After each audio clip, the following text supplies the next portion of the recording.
sign. I'm different. And the people of Ghana will be that gullible. No. Let's be serious.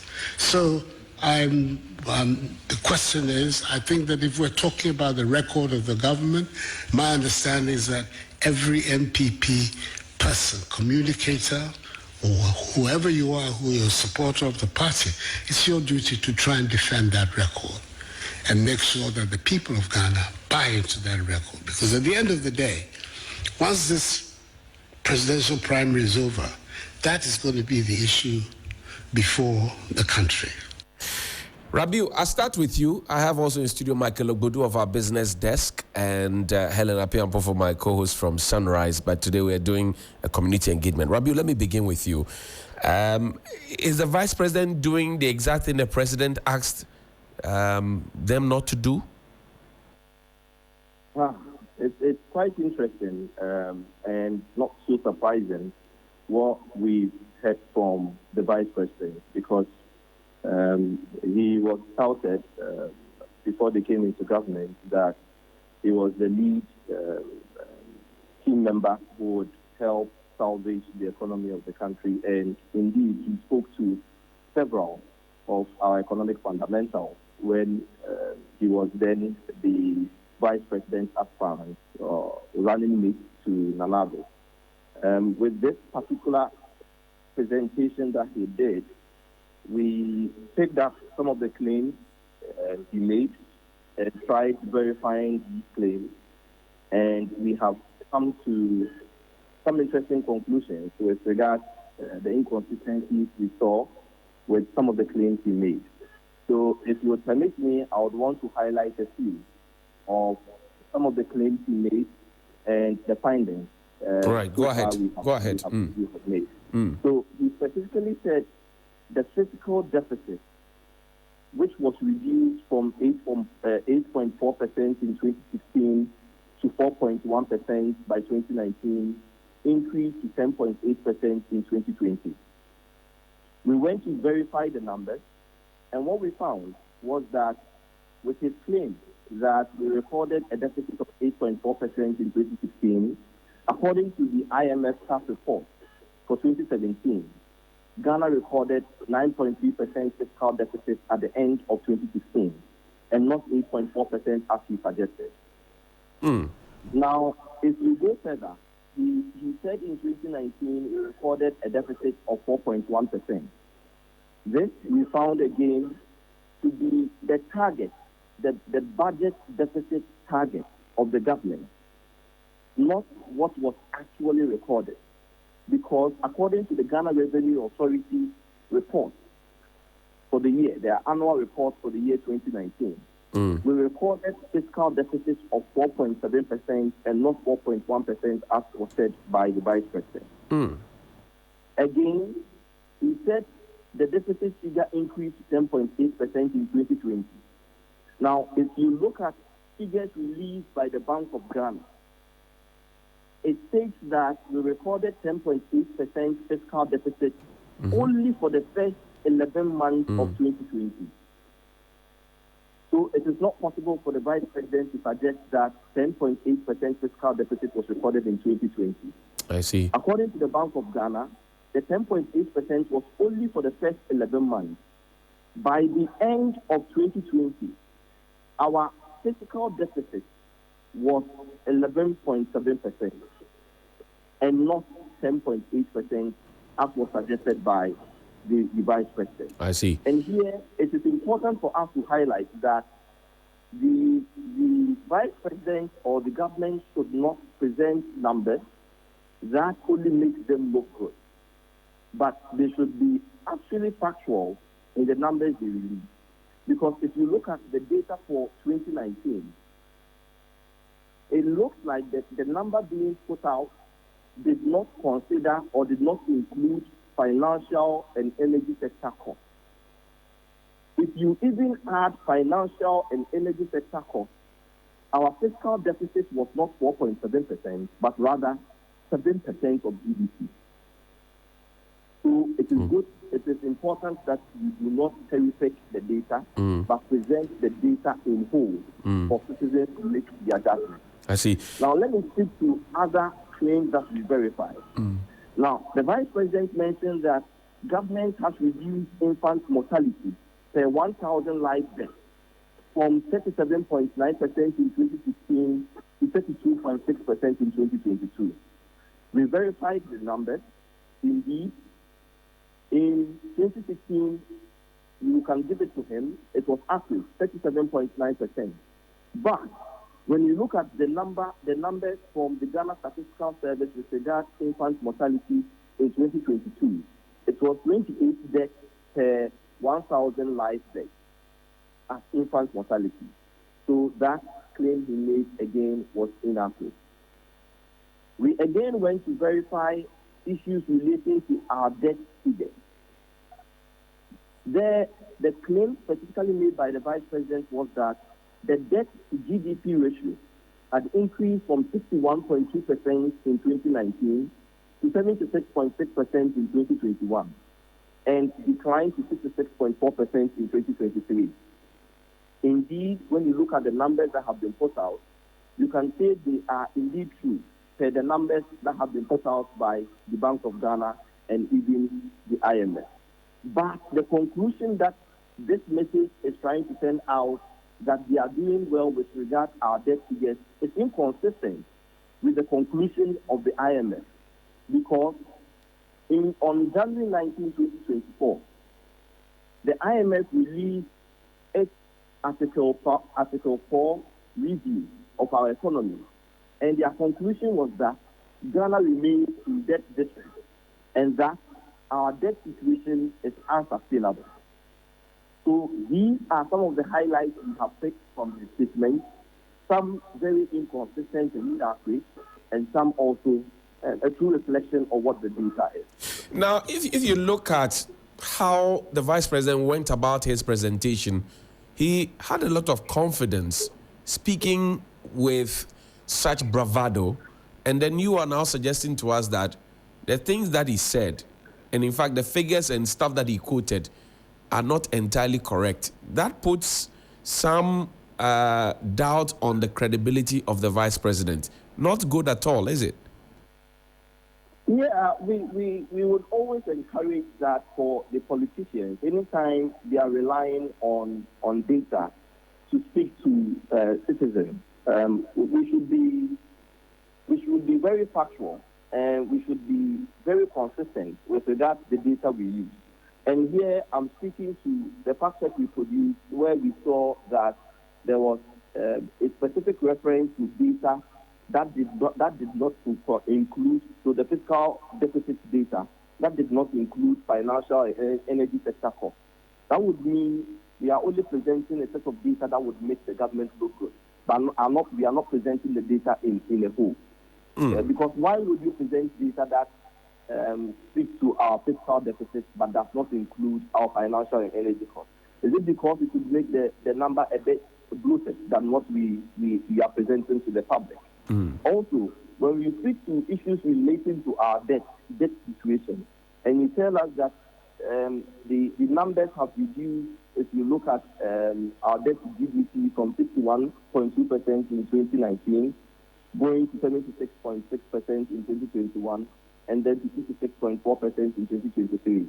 You send out a message that we are doing fine, but we are currently in an IMF program, and the IMF has come out with its conclusion on our debt situation, and it doesn't look good. They conclude that Ghana remains in debt distress and that our debt situation is unsustainable. So whatever point we are trying to score with regards to the figures, it's always good for us to be consistent and be true to the facts. Now, before I let you go, Rabiu, the conversation about the 2024 elections, of which Dr. Bawumia is flag bearer for the NPP, has just launched his campaign and giving his broader vision for the future, will be on some of these variables that you have spoken about. The comparative analysis, like we heard Michael's story recently on reactions on e-levy, CD depreciation, inflation, cost of doing business, lending rates, interest rates, all of those ones. We'll be taking a look at all of these things. Would you say that, per what Dr. Bawumia presented, he has discharged himself so creditably well that the things he said prior to 2016 and even 2020 would stand the test of time, and he would have built upon those ones to be able to win the hearts of Ghanaians?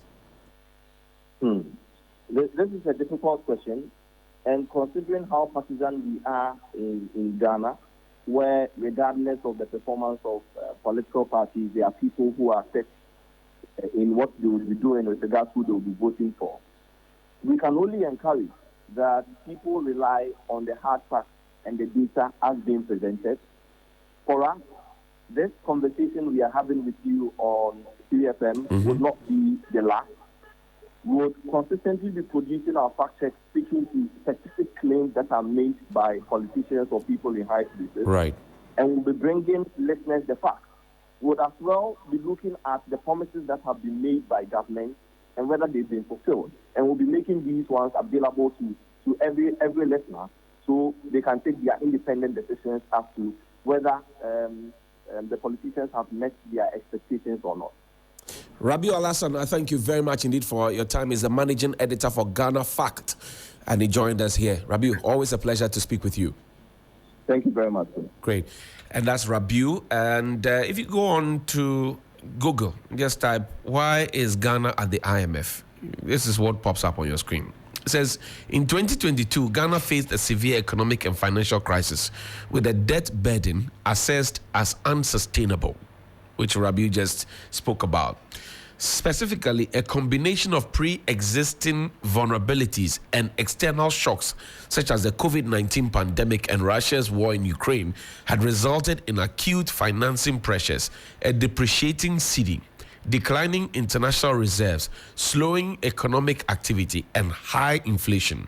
Against this backdrop, the Ghanaian authorities put in place a reform program to restore macroeconomic stability and debt sustainability and lay the foundation for stronger and more inclusive growth. Ghana requested IMF financial support on May 17, 2023.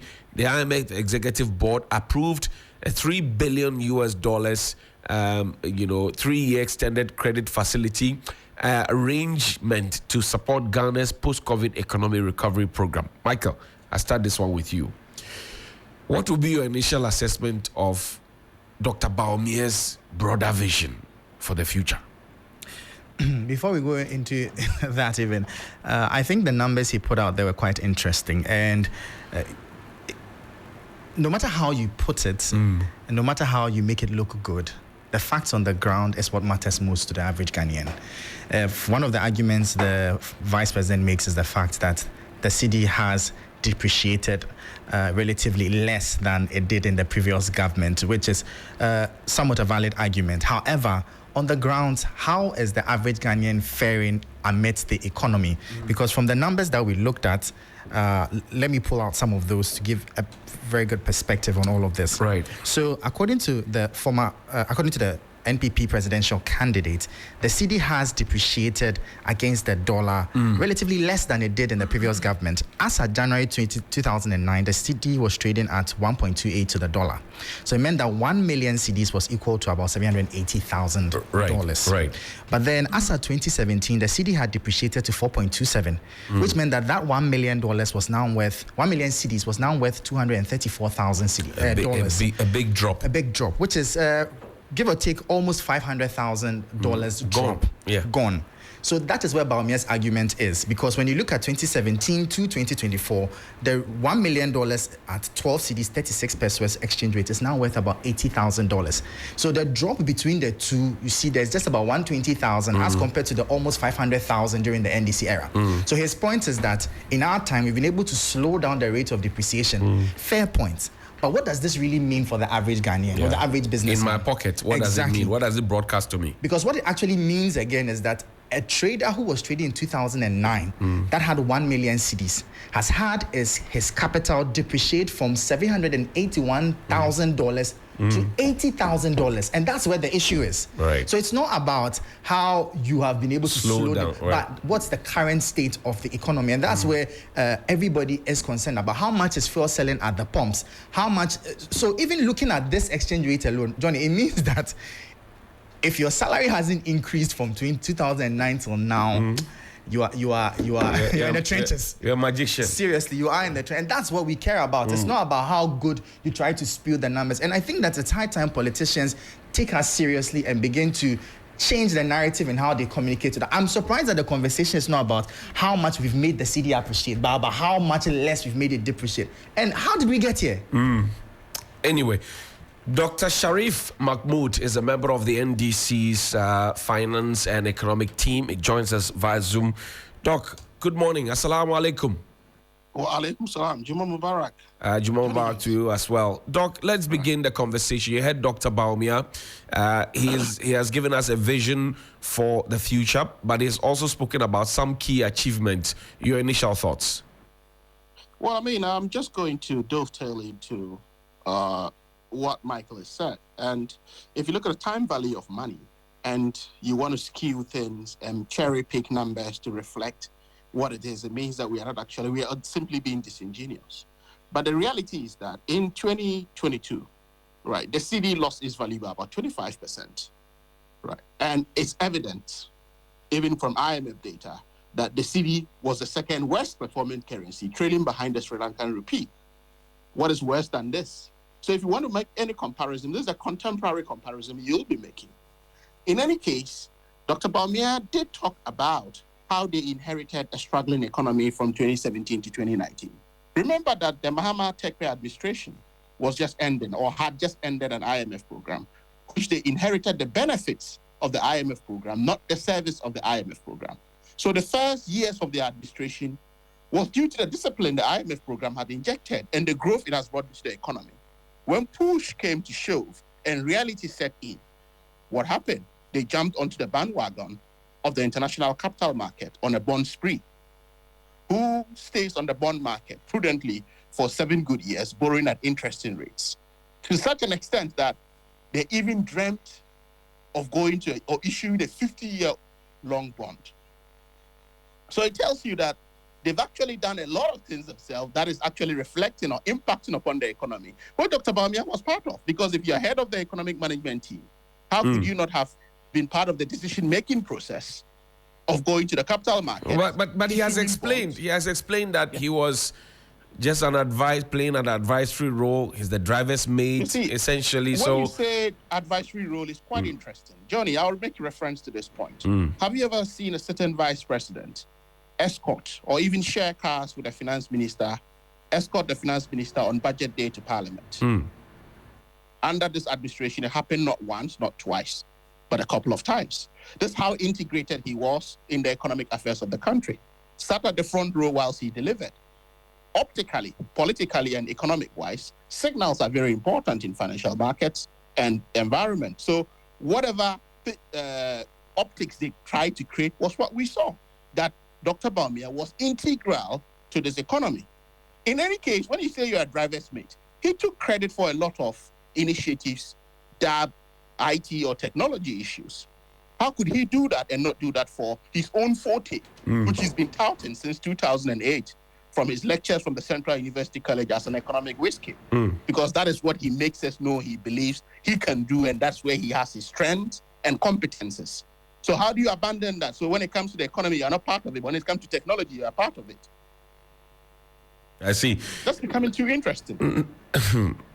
So again, we look at the policies that he has put across. Is there anything new? Well, what is new except being repetitive? And sometimes we're going for low-hanging fruits that I think that even a presidential aspirant should not be going for. I mean, if Prempeh College won a robotics competition, what role did government play? Was it a national robotic competition that the government initiated? So bringing all of this, talking about soil acidity, to bring in issues of acid-made fertilizer application, when I thought that being touted as a very contemporary vice president, he'll be talking organic. Rather, he's touting more of how we could apply fertilizer to already lands that have been contaminated by galamsey. So it's really quite interesting. The mix and match of issues that were emanating.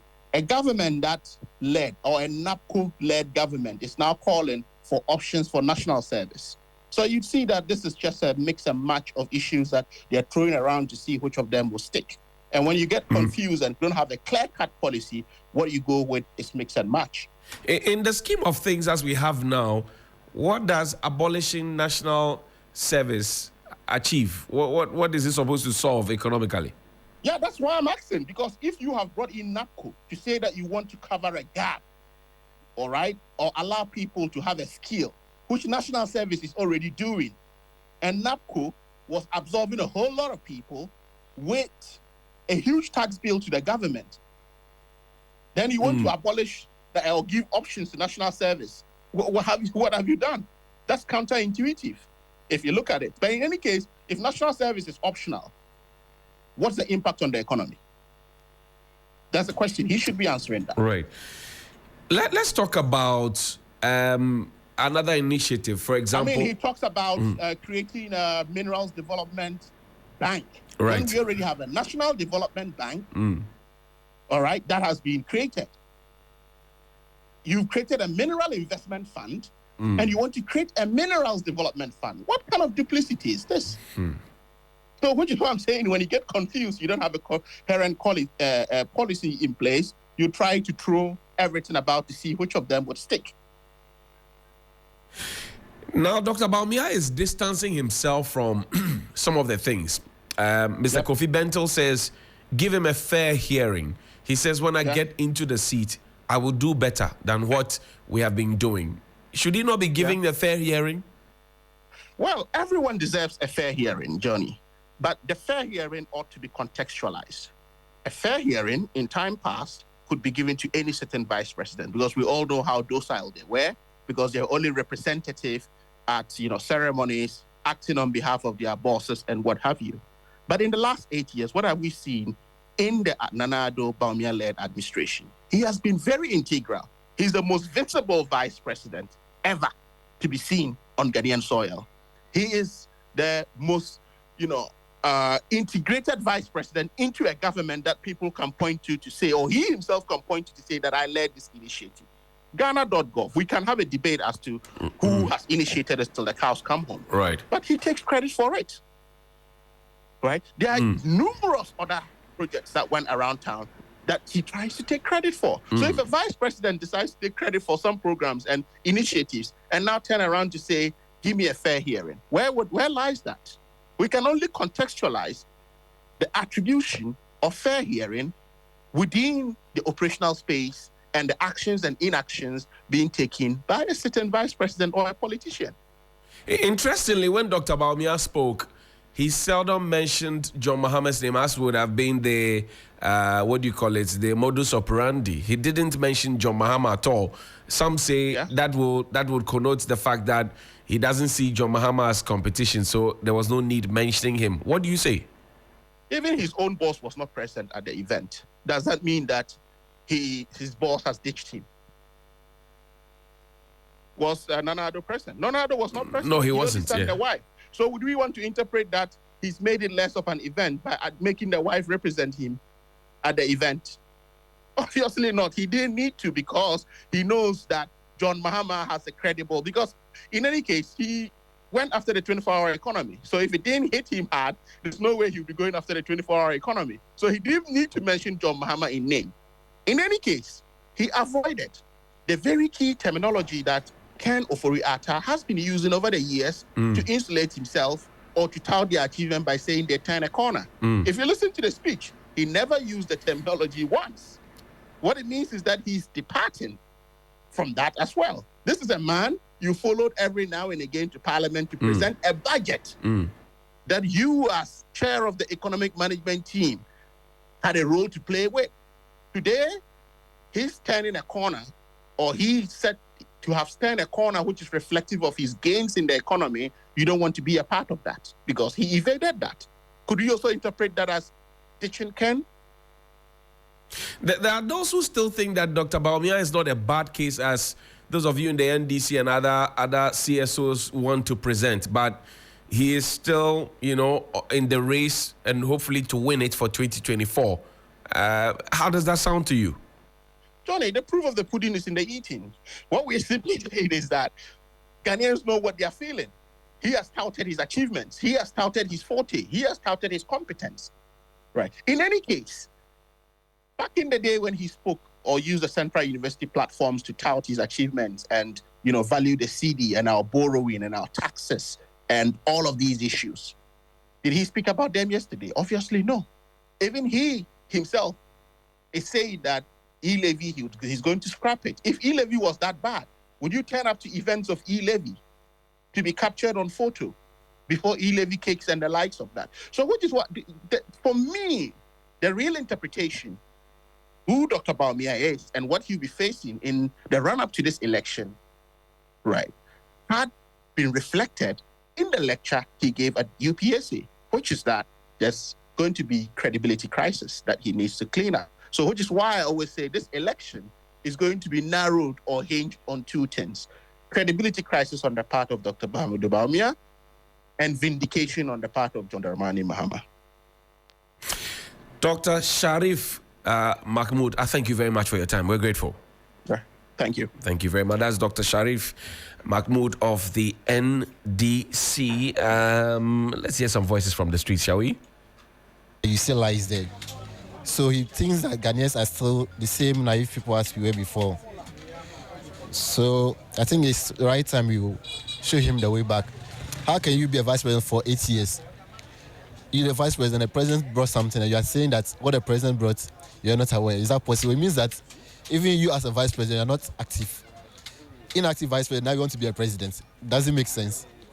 You were a vice president for 8 years. And all the policies the president brought, now you said you're not part of those policies. And now you want to become a president. Inactive vice president, now you want us to give you the main driver's seat. Doesn't make sense. If you need to write... Okay.